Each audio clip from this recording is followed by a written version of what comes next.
advice ko lang sa inyo guys, huwag kayo pupunta sa Mirador kapag nag-aabol kayo ng oras, maliligaw kayo kung saan pa yung nakaturo yung mga ganyang sign.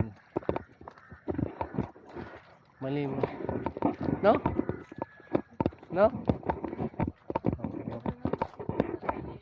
Blue Moon Gate. Hindi na namin alam kung saan kami ay exit nito. Ay,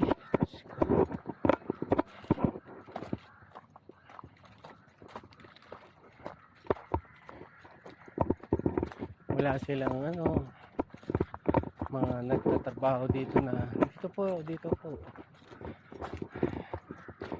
Kayo na lang mag-figure out kung saan banda.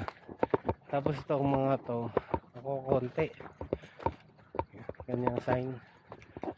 Dapat madami kayong oras kapag pupunta kayo dito. May sinisira sila. Pero yan, nakakapagod. Daming akyatin. Mas malaki pa to sa Botanical Garden. Kung exit na, akyat pa ulit. Ay, hindi ko na alam hindi na malaman